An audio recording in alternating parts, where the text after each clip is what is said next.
na Terra um lugar como esse.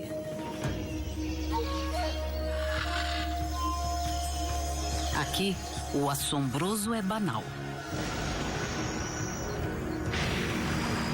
Peixes saltam da água para pegar sua presa. Felinos nadam. É o reino da beleza e da brutalidade, onde a adaptação é crucial para a sobrevivência. Esta é a Amazônia selvagem.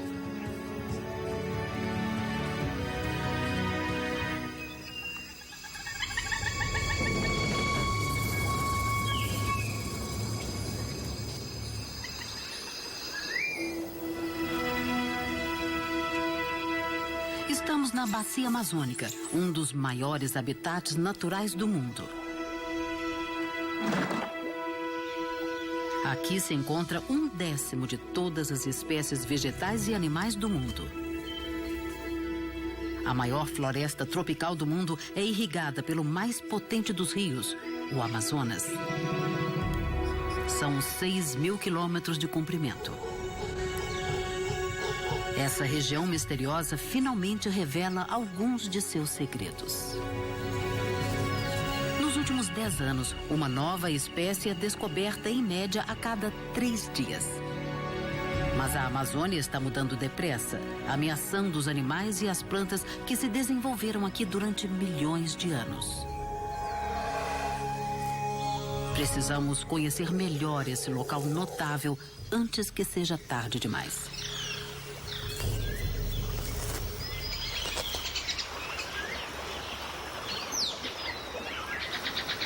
Um dos animais mais esquivos e misteriosos, a onça-pintada, é também o maior felídeo das Américas. Um macho como este chega a ter 2 metros de comprimento e a pesar 160 quilos. O outro nome pelo qual é conhecido, jaguar, deriva da língua dos índios e significa aquele que mata num único pulo. E a onça-pintada faz jus a esse nome. Geralmente mata com uma única mordida atrás da cabeça. Suas mandíbulas fortes e seus caninos, com 3 centímetros de comprimento, perfuram facilmente o crânio da vítima. Ao contrário de muitos felinos que evitam a água, a onça é bem adaptada ao nado. Ela atravessa o labirinto intrincado dos cursos de água da Amazônia para chegar aos seus locais de caça preferidos. Mas até a onça-pintada tem que tomar cuidado nessas águas lamacentas.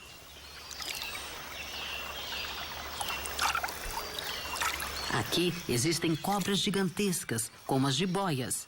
Elas estão à espreita e matam onças.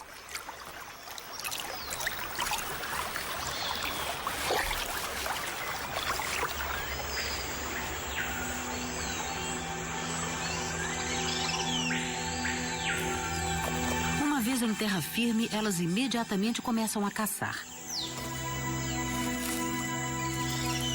A onça-pintada tem uma visão penetrante e uma audição aguçada.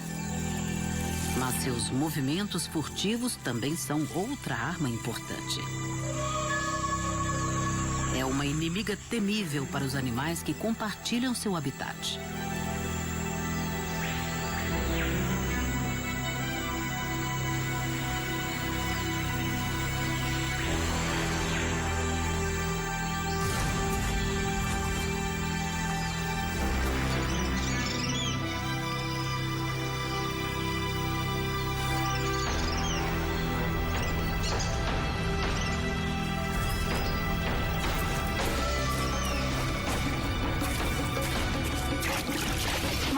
A onça-pintada consegue tudo o que quer.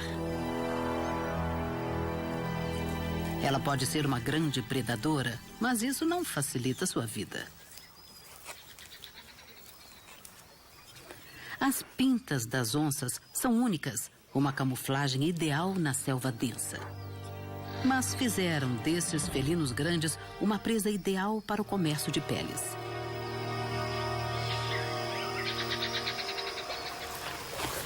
Na década de 1960, mais de 15.000 onças eram mortas a cada ano por causa de sua pele.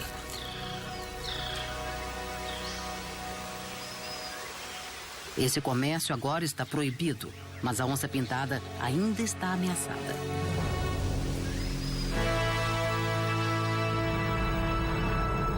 Essas florestas são seu último refúgio.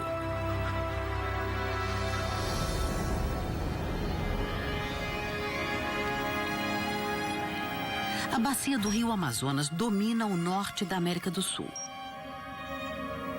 Uma área com mais da metade do tamanho da Austrália é o coração verde de um continente enorme. E suas florestas constituem realmente os pulmões do planeta.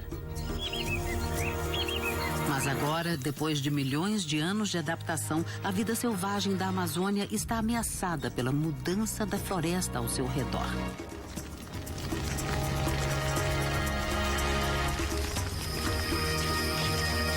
Como o maior predador terrestre aqui, a onça-pintada precisa de 300 quilômetros quadrados de floresta para se desenvolver.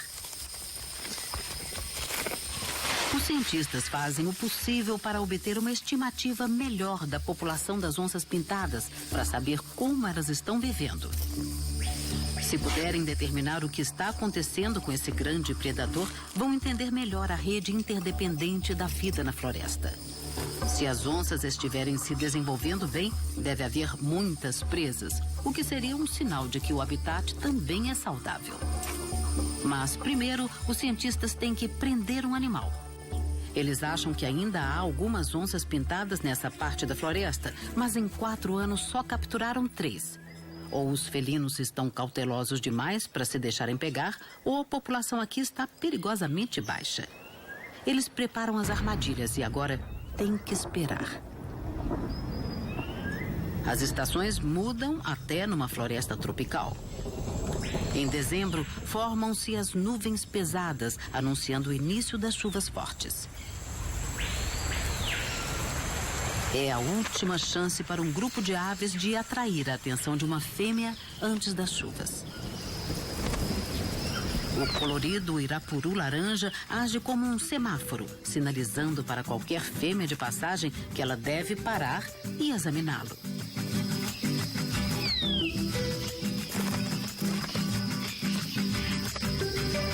Cabe à fêmea decidir quem tem a plumagem mais bonita e os movimentos mais suaves. Só os machos melhores e mais coloridos terão uma chance de acasalar. Para esse jovem, o irapuru de garganta branca, a cor é menos importante do que a dança. E ele tem o cuidado de manter sua arena em perfeita ordem. Ele perde pontos se houver alguma folha caída.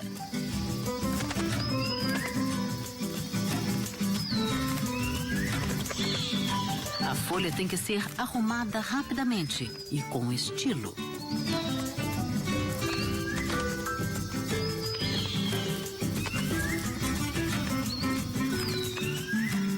Apesar de tudo, ele não consegue impressionar a fêmea. E pode não ter outra chance nessa estação. Não há tempo a perder.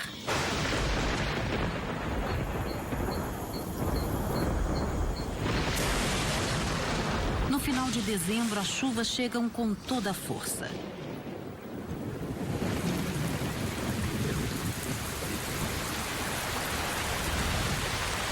Algumas áreas vão receber 3 metros de chuva em alguns meses.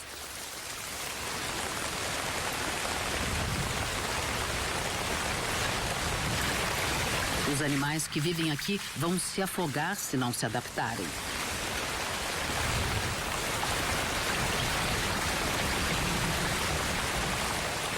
O degelo dos Andes e a chuva da mata tropical lançam mais de 200 bilhões de toneladas métricas nos vales. Nem o Rio Amazonas, o maior reservatório de água doce do planeta, pode conter tanta água. Todos os anos ele inunda suas margens, aumentando sua largura mais de 5 vezes. E alagando uma área com o tamanho do Reino Unido.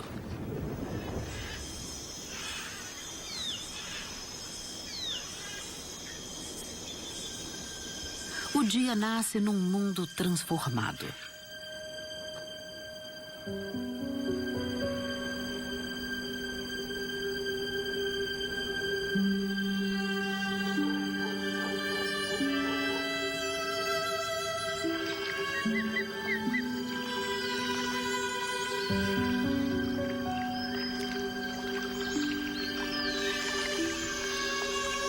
As árvores evoluíram de modo a enfrentar essa inundação anual. Elas sobrevivem, mesmo dentro de 8 metros de água. A floresta chega a ficar inundada durante 7 meses.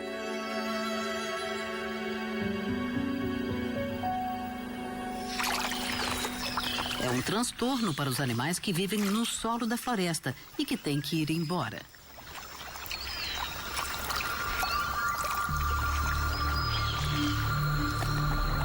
O tatu de 15 quilos vive em terra seca e geralmente só se desloca à noite.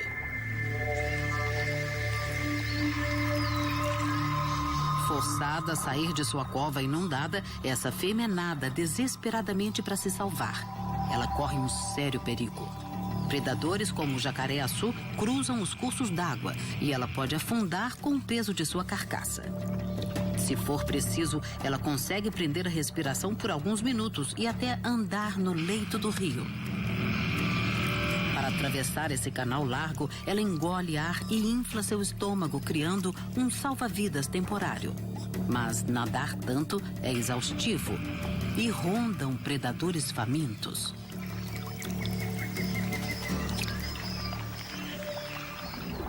As inundações tiraram esta fêmea de sua cova, levando-a para o rio, onde ela tem que nadar para salvar a sua vida.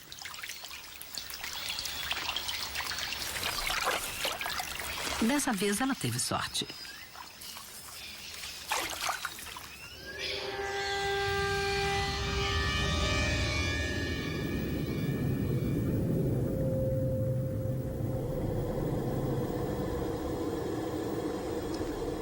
Abaixo da superfície, a floresta alagada forma uma paisagem surreal.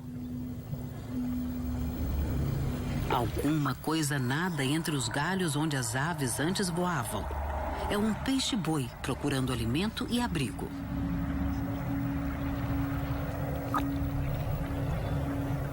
O peixe-boi da Amazônia é o menor de sua espécie. E é o único do mundo que vive exclusivamente na água doce.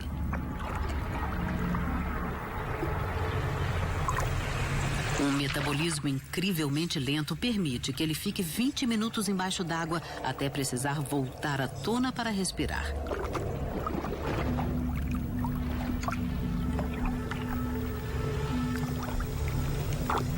Esta fêmea migrou do rio para a floresta alagada.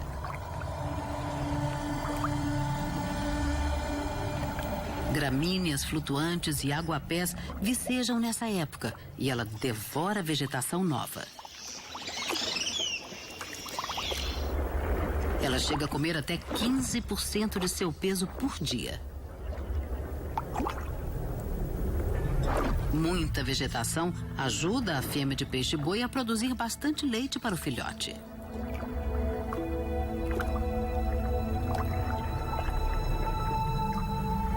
Esse filhote ainda vai levar quase 1 ano para desmamar inteiramente. Os peixes-bois jovens podem ficar mais de 1 ano com a mãe, abrigando-se à sua sombra e aprendendo a sobreviver.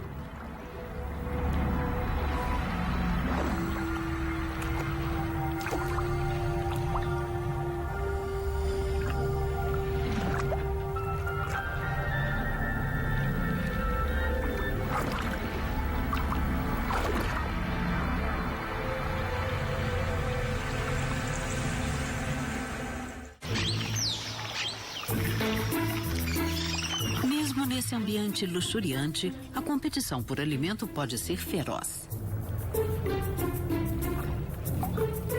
Os sobreviventes desenvolveram maneiras de achar comida onde seus rivais falharam.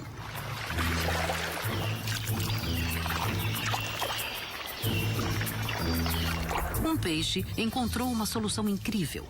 É o aruanã prateado, que os habitantes locais chamam de macaco d'água.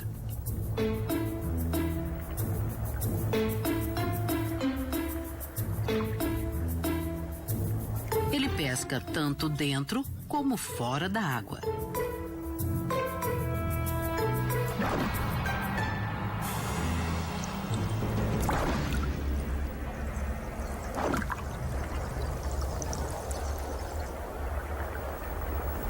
Ele fica junto das árvores na água rasa, perto da superfície, espreitando e vigiando a movimentação.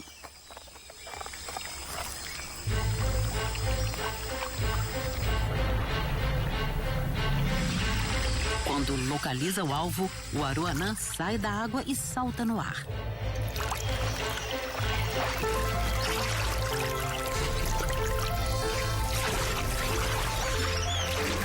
Ele chega a pular mais de 2 metros acima da superfície.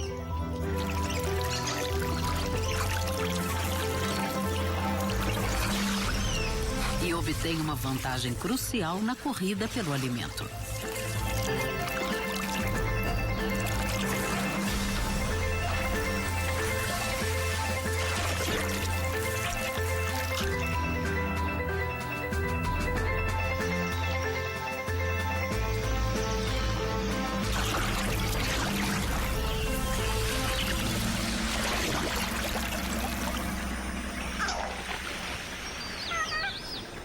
Essas águas fervilham de peixes, atraindo muitos predadores.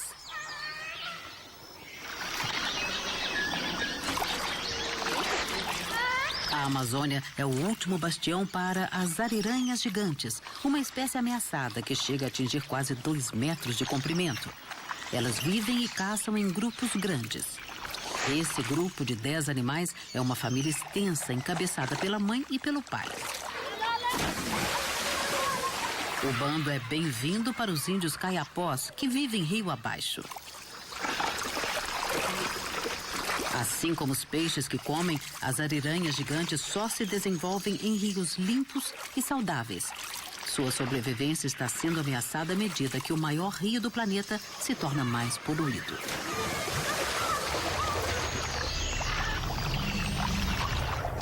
Os seres humanos e as ariranhas partilham esse trecho do rio com um peixe pequeno de má reputação, a piranha vermelha. A piranha tem uma boca cheia de dentes afiados como navalhas, e quando se juntam na fúria para se alimentar, elas chegam a dilacerar uma vítima em segundos. Um peixe ferido, descartado pelas ariranhas, torna-se uma vítima conveniente.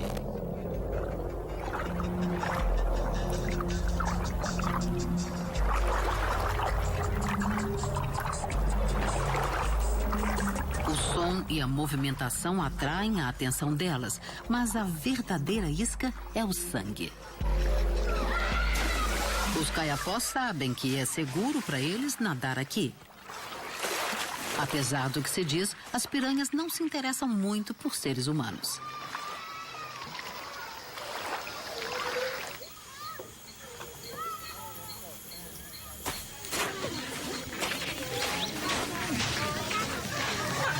Vivendo no coração da selva amazônica, os caiapós já constituíram uma nação poderosa. Hoje, esses índios são alguns dos poucos milhares que restaram, vivendo em assentamentos ao longo do rio. Eles se consideram parte da floresta, como os animais com quem convivem. Eles dependem da generosidade do rio e da floresta, mas têm o cuidado de pegar só aquilo de que precisam.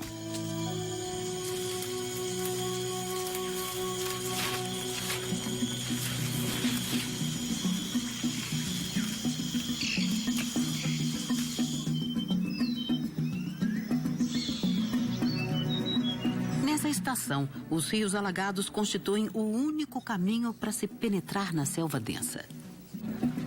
Hoje, 2 anciões da aldeia estão caçando um animal que apreciam muito e eles o encontraram.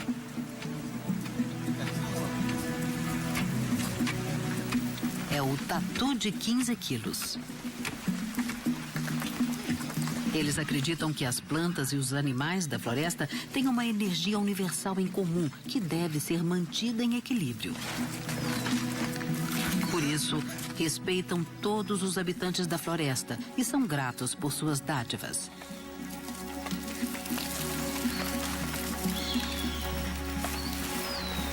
Assim, enquanto voltam para casa com sua presa, os anciões cantam para o espírito do tatu.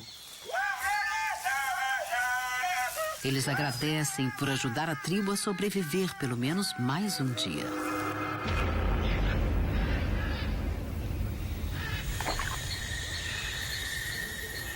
A beleza e a fartura da Amazônia muitas vezes mascaram perigos ocultos e também segredos tenebrosos. As plantas têm espinhos e podem ser venenosas, como muitos animais.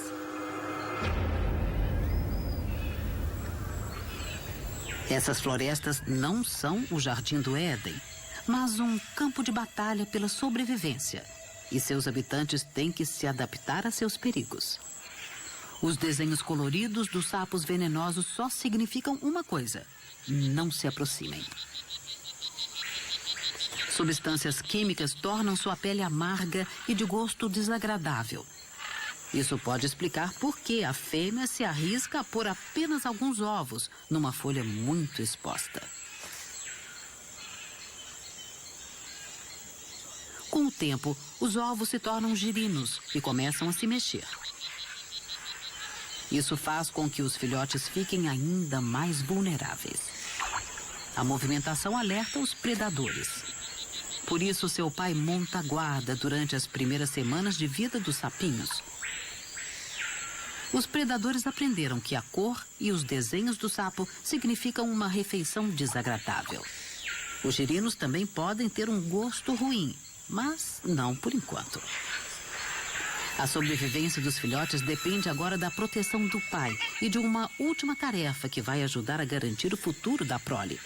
Ele vai conduzi-los numa jornada arriscada e perigosa até um lugar mais alto e seguro. Primeiro, os filhotes têm que subir no seu dorso. Uma película fina de muco os manterá no lugar enquanto fazem essa viagem.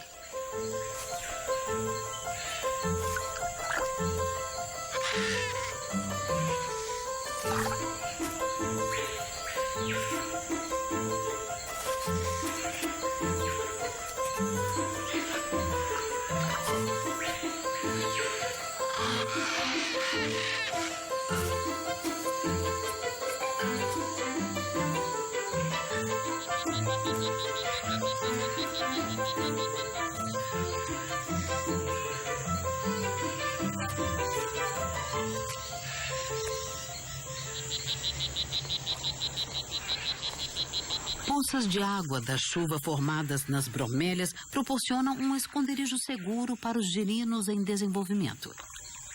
Este será o último presente do pai para seus filhotes. Só agora ele finalmente os deixará.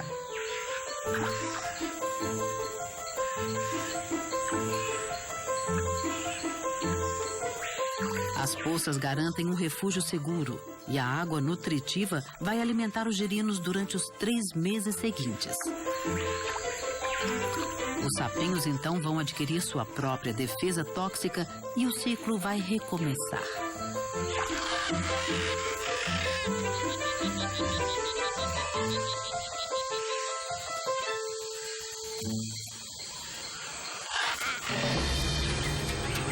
A estufa da biodiversidade revela lentamente seus segredos. Durante uma década, os cientistas descobriram mais de 1.200 animais e plantas novas. E essas espécies estão aprendendo agora como depender umas das outras para sobreviver. É uma rede frágil de relacionamentos interligados.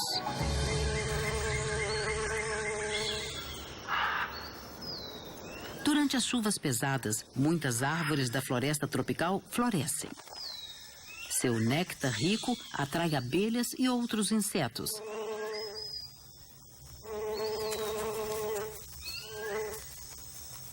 E atrai também a atenção de um grupo extraordinário de passarinhos.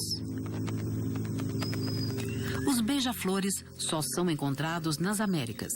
Seus bicos e suas línguas são adaptados especialmente para penetrar nas flores e extrair o néctar doce. As plantas desenvolveram formas de flores adequadas, permitindo que os beija-flores as polinizem enquanto se alimentam. Essas avezinhas chegam a pesar menos de 2 gramas, quase como 2 clipes para papel. Mas podem bater as asas até 80 vezes por segundo, e sua capacidade de pairar enquanto se alimentam numa flor não é equiparada de nenhum outro passarinho. Para prover tanta velocidade, algumas aves chegam a visitar 20 flores por minuto. Elas são atraídas por flores vermelhas, laranja e amarelas, porque fornecem o néctar mais doce, que dá mais energia.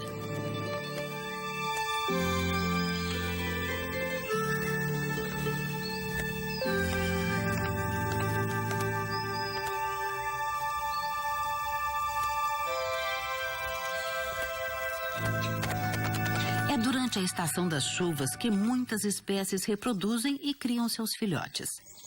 A fêmea do beija-flor rabo branco de bigodes constrói um ninho frágil com fibras de plantas, teia de aranha e saliva.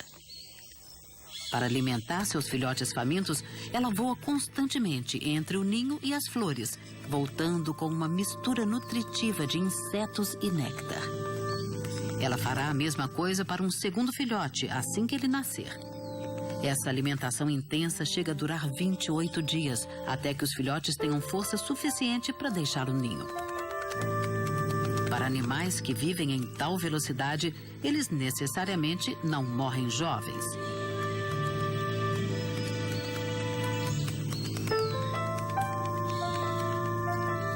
Essa mãe ainda pode procriar por mais 4 anos.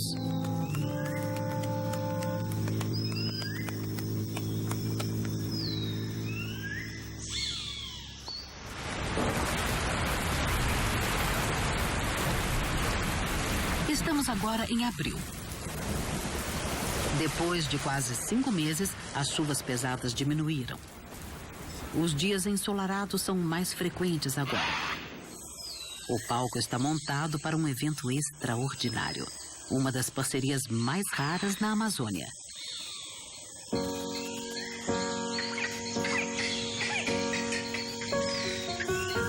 As lagoas alagadas na borda da floresta tropical proporcionam um lar ideal para um gigante que flutua.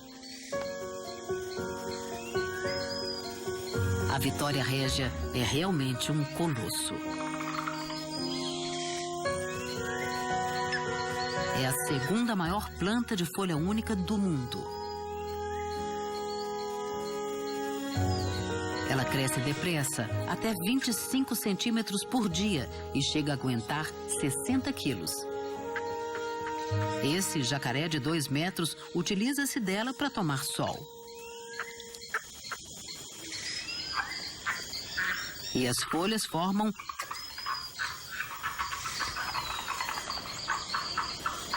Mas não é só o tamanho que torna essa planta notável, é a maneira como ela se reproduz. O indício é a cor diferente das flores. Quando a noite cai, a temperatura interna da flor branca sobe, até 10 graus mais quente que o ar. Isso faz a flor abrir. A flor branca é fêmea e não produz pólen, mas emite um odor doce e forte parecido com o do abacaxi. Esse aroma atrai um besourinho com apenas 2 centímetros de comprimento. Ele é um dos polinizadores da Vitória Régia. Ele entra no miolo da flor fêmea, levando o pólen que colheu em flores masculinas.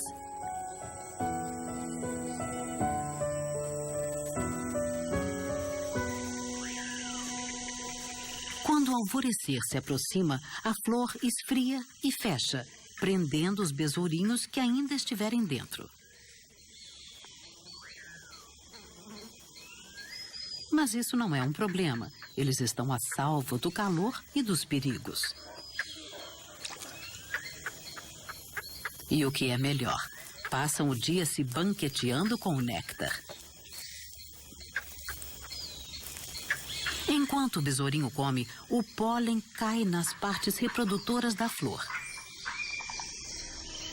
Ali desencadeia-se uma transformação mágica. A flor branca feminina enrubesce e fica rosada. Tornando-se masculina, passa a produzir seu próprio pólen. Quando a noite cai, a flor abre e o besouro, agora levando o pólen da flor que se tornou masculina, escapa à procura de outra flor branca perfumada. Acaba a polinização. A flor rosada morre e, como semente, afunda na lagoa. Essa semente fertilizada germinará e amadurecerá para repetir a transformação mágica da Vitória Régia no ano seguinte. A Amazônia é um laboratório vivo, onde a natureza faz experiências há milhões de anos. Mas a destruição do habitat está desfazendo o trabalho da natureza e arriscando a sobrevivência de muitas espécies. Conhecer a situação dos maiores predadores é uma boa maneira de avaliar a saúde da floresta. É por isso que os cientistas, há 4 anos, tentam rastrear e estudar as onças pintadas que vivem aqui. Mas até agora só conseguiram capturar 3. A pesquisa que fazem não é suficiente, por isso adotaram uma solução criativa. Usam uma tecnologia que promete pouco. Um aparelho MP3 e alto-falantes transmitem o rugido da onça pintada na selva.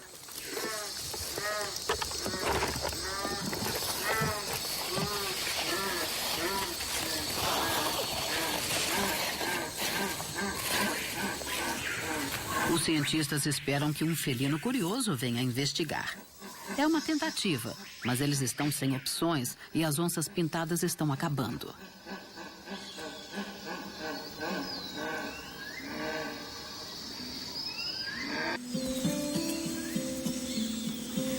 Muitos animais se desenvolvem bem aqui. E mais de 1.500 espécies de aves. Mas os que têm mais êxito são os insetos. Um único quilômetro quadrado pode conter 30.000 espécies. Mas nenhum é mais prolífero do que as formigas. Elas mudaram muito pouco desde o tempo dos dinossauros e hoje constituem mais de 30% do peso total dos animais da Amazônia. Elas exploram todas as partes da selva. Estão sob o solo da floresta, no alto das árvores e em todos os lugares entre um e outro. As formigas consomem mais vegetação na Amazônia do que qualquer outro animal. E a embaúba é muito vulnerável ao seu ataque. Ao contrário de muitas árvores na Amazônia, suas folhas não são venenosas, mas ela também não é indefesa. A embaúba desenvolveu uma estratégia de sobrevivência que acolhe uma formiga, embora o relacionamento não pareça começar bem. A formiga da embaúba faz um buraco na área macia do galho da árvore. Imediatamente começa a fazer câmaras ocas dentro dele. É um lugar perfeito para criar um exército inteiro de formigas. As operárias cuidam da rainha enquanto ela põe seus ovos preciosos. Os ovos são colocados juntos e vão constituir a próxima geração.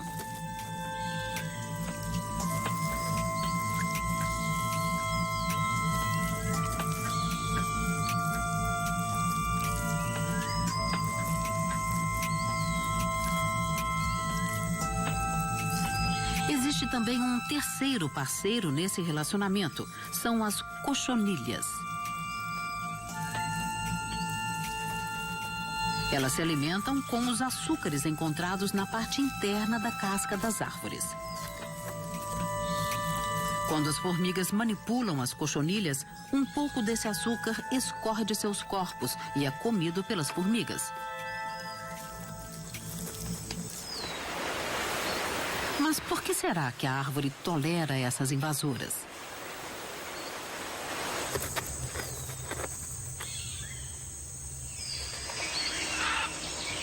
se torna claro quando um besourinho faminto se encaminha para as folhas das árvores. A movimentação nos galhos alerta as formigas. As operárias se mobilizam, reagindo imediatamente. Elas localizam seu alvo e atacam.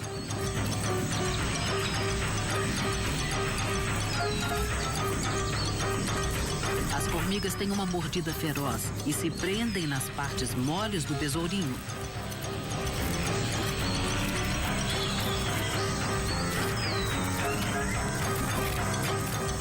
Ele logo fica coberto de formigas.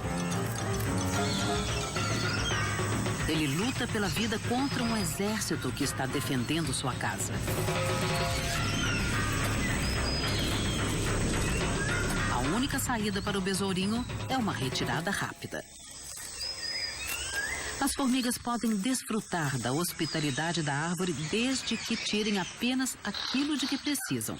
E a árvore tem sua própria defesa. É uma parceria perfeita para a sobrevivência.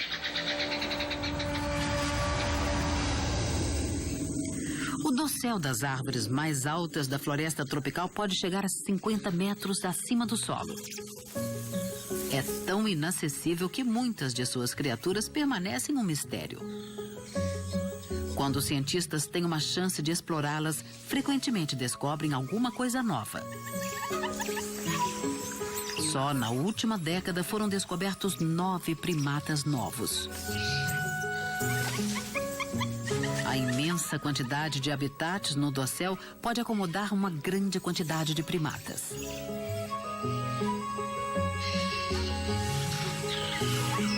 Saguis minúsculos do tamanho de um coco convivem com macacos gritadores de 8 quilos. Um dos que tem a aparência mais estranha é o uacari vermelho, que tem a cor de um sapo venenoso. Os habitantes locais o chamam de macaco inglês, porque o rosto vermelho parece o de um estrangeiro pálido que tomou muito sol. Na verdade, o rosto vermelho tem uma finalidade importante. Quanto mais forte for a cor, mais saudável é o animal. É um sinal essencial na escolha de um parceiro.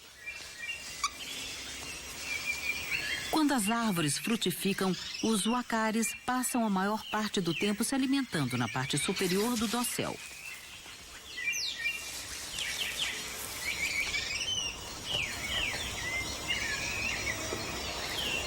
Eles usam suas mandíbulas inferiores para quebrar a casca dura de frutas verdes e de nozes, que muitas vezes fazem outros primatas desistirem. Seus rabos curtos são raros entre os macacos da Amazônia. Mas isso não os impede de movimentar-se nas árvores com facilidade.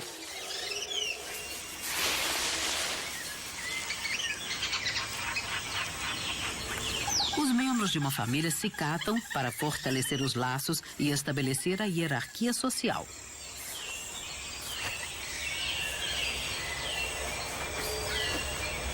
Essa hierarquia é fundamental para unir o bando.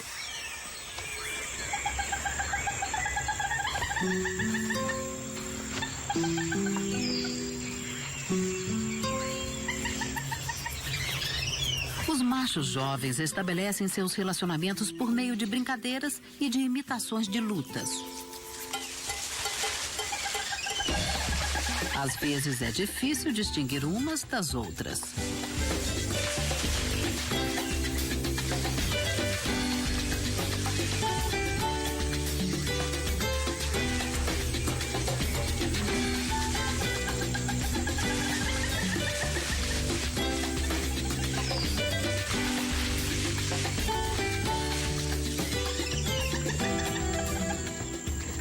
Essas brincadeiras têm uma finalidade: ajudar os jovens a desenvolver a habilidade de que precisarão para sobreviver nas árvores.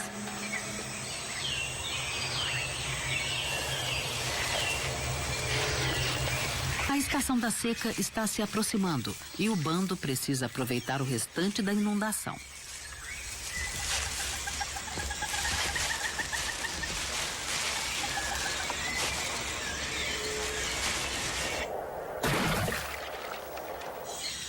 descuido, fornece um banquete para um tambaqui à espreita na água rasa abaixo.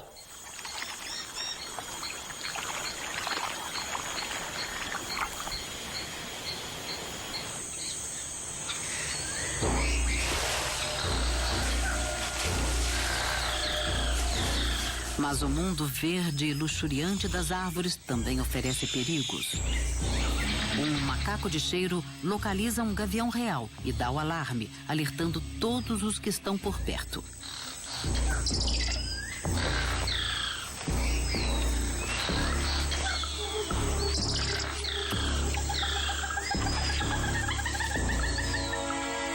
O gavião real gigante está bem adaptado à vida no dossel espesso.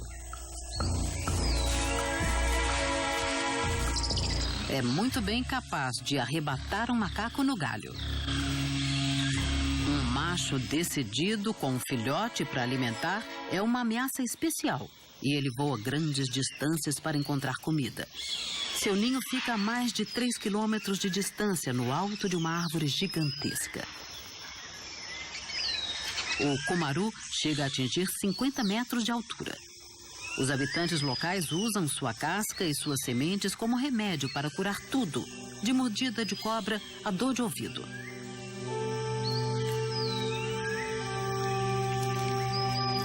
Uma fêmea do gavião real e o seu filhote ocupam um ninho na segurança de sua copa. Ela é realmente imensa. É a maior ave de rapina das Américas, com uma envergadura de asa que chega a 2 metros. Suas garras são tão grandes quanto as dos ursos pardos e podem prender uma presa com a metade de seu peso. Apesar de seu tamanho e de sua força, o filhote corre o risco de ser atacado por muitos inimigos, inclusive moscas transmissoras de doenças.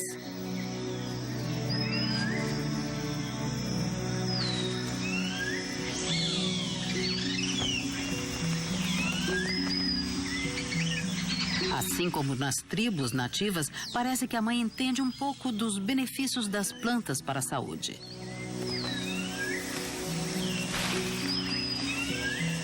Ela traz frequentemente galhos finos e ramos verdes para refrescar o ninho. Isso parece manter parasitas e outros insetos longe do filhote querido.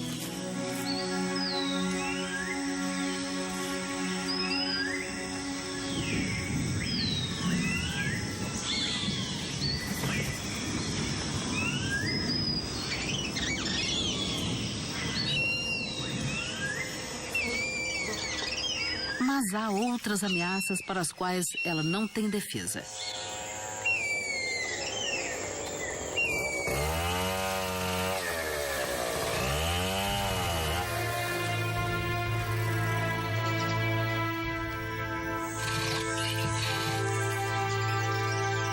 A madeira valiosa do cumaru é muito procurada pelos madeireiros.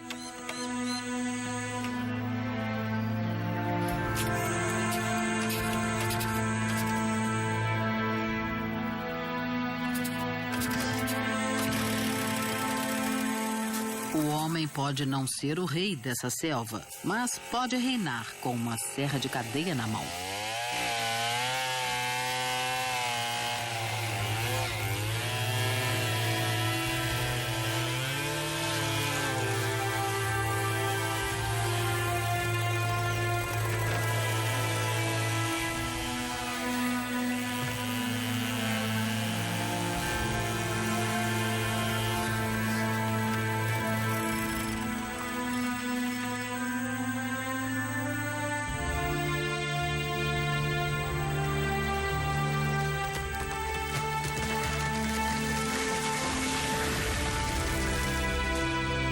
Quase 20% da floresta amazônica já foram desmatados, ameaçando não só o gavião real, como toda a vida na Terra.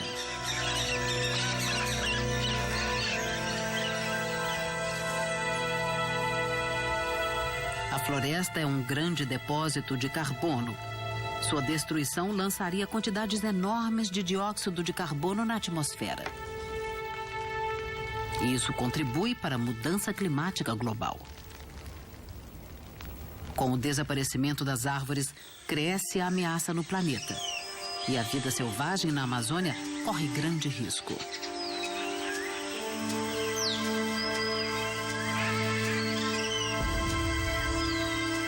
A perda de florestas representa um perigo especial para o gavião real. Esta mãe tenta fazer o seu ninho pela terceira vez. É a terceira árvore que escolhe. As 2 árvores anteriores foram cortadas. Um gavião real leva 1 ano para criar um único filhote. Será que este chegará à idade adulta? Os guardas florestais estão apenas a 1 quilômetro de distância.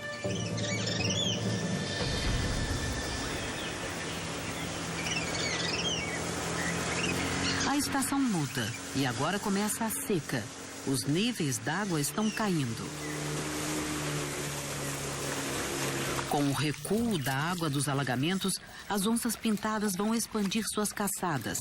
E isso vai dar aos cientistas melhores oportunidades para localizar e capturar suas presas.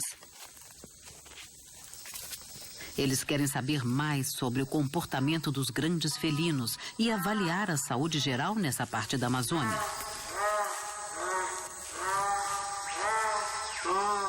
Os alto-falantes já estão transmitindo bramidos de onças pintadas. Talvez essa simples tecnologia faça toda a diferença. Eles não terão que esperar muito mais. Agora, capturaram uma onça pintada no vigor de sua juventude. Ela logo estará pronta para procriar. E se o resultado for bom, constituirá um verdadeiro teste da saúde do ambiente. Eles precisam sedá-la rapidamente e com toda a segurança.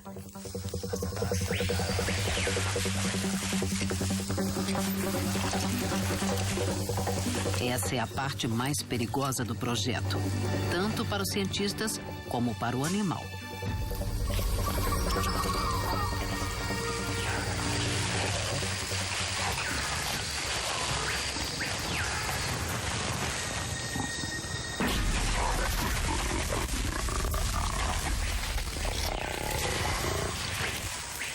Os anestésicos logo fazem efeito. Agora eles podem colher todas as informações de que precisam.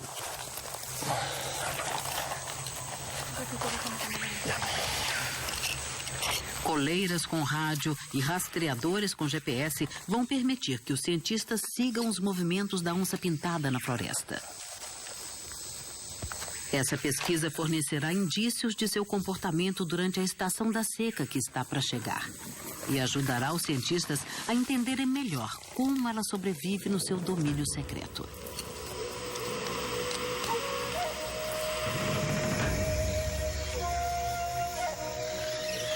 A compreensão que eles adquirirem vai ajudar a garantir o futuro da própria floresta.